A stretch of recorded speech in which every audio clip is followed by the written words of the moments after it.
For weeks, my sister was my rock.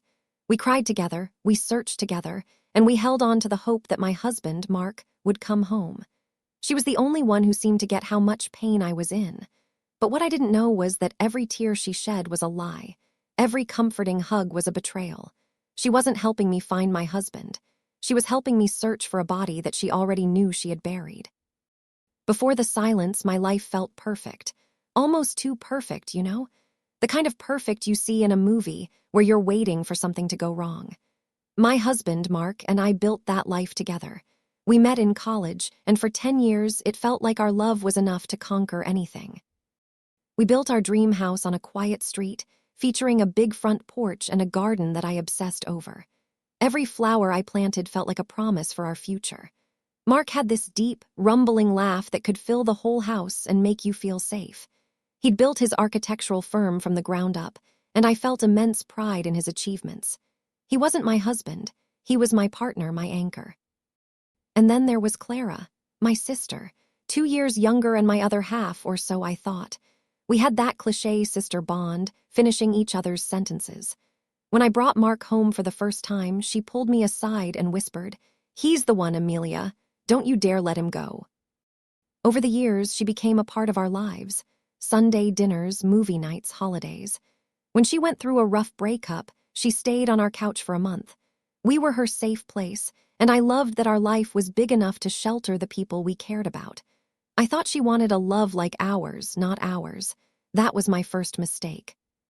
My career was stable, and Mark's business was booming. Meanwhile, Clara drifted between jobs, searching for her path. I'd offer to help, but she'd smile and say, "Don't worry about me, big sis. Besides, I love being your professional third wheel." We'd all laugh. I never noticed the bitterness behind that smile. There was quiet resentment in my perfect life. The last normal morning was a Tuesday. The experience was strikingly normal and stirred profound emotions. Mark had an early meeting. I remember the smell of coffee and the sound of the shower. He came out, wrapped in a towel, and kissed my forehead. "Big day," he said. "Wish me luck." "You don't need luck," I mumbled into my pillow. "You're brilliant." He chuckled. "I love you, Amelia." "I love you more," I replied. It was as easy as breathing. He left. I got up, watered my plants, and started my day. I texted him a dumb meme around noon. No reply. I figured he was busy. I called him around 3, straight to voicemail. That's when the first little prickle of unease started. Mark always answered my calls, always. By 6, the dinner I'd made was cold, and the unease had turned into pure panic. His office said he'd left right after his meeting, around 11 a.m. His friends hadn't heard from him. His parents hadn't heard from him. By midnight, I was at the police station, my hands shaking while I filled out a missing person report. The man I'd woken up with had vanished, and the silence he left behind was deafening. The first person I called after the police was Clara. The second I choked out the words, "Mark's gone," she woke up immediately. "I'm on my way," she said, her voice firm. She was at my door in 20 minutes, and from that moment on, she never left my side. In those first few days, I was in a total fog. Police questions, concerned neighbors, and this constant, soul-crushing dread. I couldn't eat or sleep. The house felt huge and empty. Clara took over. She moved to the guest room. She answered the phone and cooked meals I couldn't eat. Still, she encouraged me with a soft voice to take a few bites. "You have to keep your strength up, Amelia," for him. She was my rock. When I'd break down, she'd hold me and whisper, "We're going to find him. He loves you too much to disappear. We will find him." I now know that I was listening to an Oscar-worthy performance. Together, we put up missing flyers with Mark's smiling face on them. Clara led search parties, guiding our friends and neighbors through local parks. I had never seen her take charge like this before. She seemed to be running on pure devotion. Everyone said how lucky I was to have her. My mother-in-law called her an angel. I believed it. I believed she was the only person who had a deep understanding of my pain. She didn't understand it. She created it. She would sit with me for hours, going through Mark's things while pretending to look for clues. "Did he seem stressed?" she'd ask, her brow furrowed. "Any arguments, even a small one?" The questions seemed so helpful, but she wasn't looking for clues. She was gathering intelligence, trying to figure out what I knew. She was painting a picture of a man who had snapped and walked away from his life with great attention to detail. It was a kinder story than the truth, and in my grief, I let her build that lie all around me. For the first month, I leaned on Clara completely, but as the shock started to fade, I began to notice little things, inconsistencies, things that didn't add up. It started with a phrase. Clara brought me some tea and said, "It's one foot in front of the other, that's all we can do." I froze. That was Mark's motto. He said it to me all the time. It was his thing. When I looked at her, I saw a flicker of panic in her eyes before she quickly said, "It's an old saying, right?" I let it go, but it stuck with me. A week later, we were in Mark's home office looking for a document for the police. She pointed to his small personal safe. "It's in there," she suggested. I told her I didn't know the combination, that only Mark knew it. She tried his birthday, but it didn't work. "Worth a shot," she sighed. But later that night, I remembered. Mark didn't keep documents in there. He kept the blueprints for his first big project. He'd told me the combination wasn't his birthday, but the date he won that contract. A date only he and I knew. Why would she know what the safe was for, but act like she knew nothing about the combination? The little tears in her story kept appearing. I found one of Mark's favorite sweaters, one I'd given him, in her laundry basket. She laughed it off. "Oh my God, I must have grabbed it by mistake. My mind is everywhere." Her explanation was clear, but the sweater smelled like her perfume, not my detergent. The moment the whole charade shattered came 6 weeks after Mark disappeared. I was having a complete breakdown on the living room floor. Clara was rubbing my back, whispering, I'm here. And then I heard it. It was a faint, 3-note chime, muffled by the leather of her purse on the armchair. It was the custom email alert Mark used on a second phone. He called it a burner phone, joking that it was for one very important client. Someone was supposed to keep that phone a secret. My crying stopped.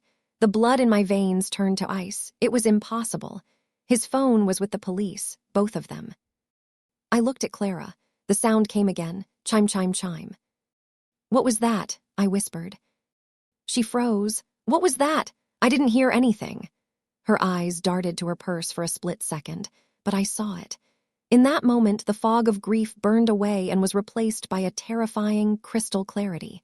Every lie, every inconsistency pointed to one monstrous truth. My sister, my rock, had Mark's secret phone. The betrayal was so absolute, it stole the air from my lungs. I wasn't searching for a missing man. I was living with the person who knew exactly where he was. From that night on, everything changed.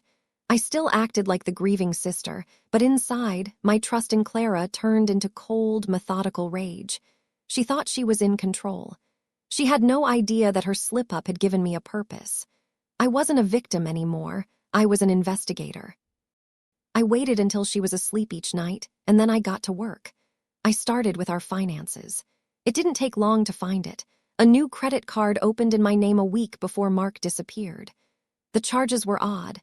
2 burner phones, a cash advance at the Canadian border, and a motel stay I didn't recall. This wasn't a man running away. This was a planned escape. Next, our joint savings account. Someone had withdrawn tens of thousands of dollars in cash over 2 months. The final withdrawal, which emptied the account, was made the morning he disappeared. They weren't having an affair. They were stealing from me. I needed phone records. I called a tech-savvy college friend. I told him a story about recovering old texts from Mark's number. A day later, he sent me an encrypted file. I opened it, and there it was. I spell out a secret history of my marriage in black and white. Thousands of calls and texts between Mark and Clara, going back nearly 2 years. Late-night calls, flurries of texts while I was sitting in the next room. "Can't wait to see you. She has no idea. Soon, it will all be ours soon. I love you more than she ever could." Each message was a knife in my chest. My entire life was a lie they had built together. But I still needed that phone from her purse. I watched her routine for 2 days. She never let the bag out of her sight, except when she showered. The next morning, as soon as the water started running, I grabbed it. My hands were shaking as I unzipped her purse and pulled out the burner phone. After trying all the passcodes I could think of, I had a new idea. I typed in the address of the cheap motel from the credit card statement. It clicked open. The gallery was full of selfies of them in cheap motel sheets, living a secret life that I was paying for. But it was the final text exchange between them that changed everything. The messages were from the morning he disappeared. Mark was getting cold feet. "Mark, we can't do this to her. She doesn't deserve this. Clara, don't get weak now. We're too close. Mark, it's not right. I'm going to tell her everything. I have to. Clara, you will do no such thing. You are not ruining this for us. Mark, I'm sorry, Clara. I'm going home. I'm telling her the truth." Clara's last message to Mark, right before he left his office, was chillingly simple. "Clara, I'll handle it." A wave of pure horror washed over me. This wasn't a runaway plan. Mark wasn't coming back because he never intended to leave me for good. He was coming home to confess, and Clara couldn't let that happen. She handled it. The search for my missing husband was over. The search for his body had begun, and the woman sleeping in my guest room wasn't a thief. She was a murderer. My grief was gone, burned away by rage. My first instinct was to run into her room and scream in her face, but I knew I needed more than text messages. I needed proof. I needed to know where he was. So I led my life. I leaned into the role of the broken wife who was completely dependent on her sister. "I don't know what I'd do without you, Clara," I'd whisper, crying on her shoulder. She soaked it up. She thought I was a fool, and I let her. Her arrogance was going to be her downfall. I scoured their texts for a weakness. I found it. They talked a lot about escaping to a cabin Mark's family owned upstate. "Remember the cabin?" Clara had texted him. "Picture us there." That was it. One evening, I let out a long sigh. "You know," I said, "I was thinking about that old family cabin up by Willow Creek. It was always so peaceful." I watched her face. Her fork stopped halfway to her mouth. Her eyes went wide with pure, undiluted panic. She made a rapid recovery. "Oh, Amelia, is now really the time?" "I think it might be what I need," I pressed. "To get away from this house, to feel closer to him." "No," the word was sharper than she intended. "I mean, it would be too painful for you. We should stay here." "You're right," I said, backing down. "It's a silly idea." But I had it. Something happened at that cabin. It was the epicenter of her crime. The trap was set. They had taken most of my money, but I scraped together what I had left and hired a private investigator.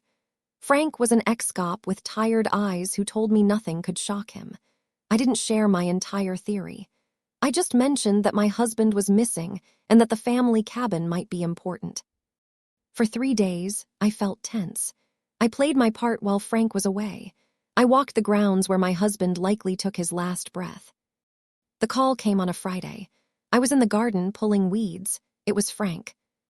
"Amelia," he said, his voice grim, "you need to prepare yourself." I sank to my knees in the dirt. "What did you find?" "Behind the cabin near an old oak tree, the earth has been disturbed," he said carefully. "It's messy, it's shallow. I've already made an anonymous call to the state police. They're on their way." He didn't need to say the words. He'd found a grave. He'd found Mark. A strange calm settled over me. The police would handle the rest, but that wasn't enough. She owed me a confession. I needed to see her face when she realized that I, her stupid, foolish older sister, had figured it all out. I thanked Frank and walked back into the house. Clara was on the couch, reading a magazine. "You'll want to get cleaned up," she said, not looking up. "I'm making lasagna." "We need to talk first," I said, my voice unnervingly steady. "Sit down, Clara." She finally looked up, sensing the shift in the air. For the first time in 2 months, I wasn't the one who was afraid. She was. I let the silence stretch out. I sat across from her in Mark's favorite armchair, surrounded by pictures of our happy, fake life. Finally, I leaned forward. "I know, Clara." The mask of concern slipped right back on. "Know what, sweetie? Did the police call?" "Oh, they will," I said, my voice ice cold. "But you're the one who told me." "Amelia, you're not making any sense." "Don't," I snapped. "The performance is over." I pulled out the burner phone and placed it on the coffee table between us. All the color drained from her face. Where did you get that? She whispered. From your purse, while you were washing my husband's blood off your hands, I said. I know about the affair, the stolen money, the plan to ruin my life and run away. She opened her mouth, but I held up a hand. Don't bother. I have the phone records, the bank statements, the photos of you and my husband in that disgusting motel. Her denial crumbled into defensive rage. He loved me, she shrieked. He was going to leave you anyway. You were a convenience. Is that what he told you? I asked quietly. Because that's not what his text said on his last day. I read them, Clara. The ones where he said he was coming home to tell me the truth. You couldn't have that, could you? Tears of fury streamed down her face. He was weak. You had everything, I had nothing. I was always the screw-up living in your shadow. For once, I was going to have what I deserved. And what about what Mark deserved? I asked, standing over her. Did he deserve to be buried in a shallow grave because he grew a conscience? It was an accident, she screamed. We were arguing and he fell. I panicked. No, I said, shaking my head. You knew exactly what to do. You sent him one last text. I'll handle it. And you did. You handled him, you buried him, and then you came here and handled me. You held my hand and wiped my tears while we searched for the man you murdered. Then the doorbell rang. A sharp, clean sound that cut through her sobs. She looked at the door, then back at me, her eyes wide with horror. I gave her a small, cold smile. That's for you. The trial was a formality. The evidence was clear. The phone, the financial records, and her confession to the police. She was convicted of first-degree murder and will spend the rest of her life in prison. But there's no real victory here. The verdict didn't bring Mark back or erase the betrayal. My family was destroyed, all because of my sister's jealousy. I sold the house. I couldn't live with the ghosts of a life that was a lie. I moved to a new city where no one knows my story. I'm rebuilding, piece by painful piece, learning to trust again, starting with myself. They thought their secrets were safe, buried in the dark. They thought they could bury a lie and walk away. But they underestimated me. They forgot I was the one who tended the garden. I knew the soil. They buried a lie and I dug it up for the whole world to see. Thank you for listening. Healing from a betrayal that deep is a long road, but you don't have to walk it alone. If you've ever faced something that shook you to your core, I invite you to share your journey in the comments. This is a community for survivors. Subscribe for more tales of justice, resilience, and the power to reclaim your story.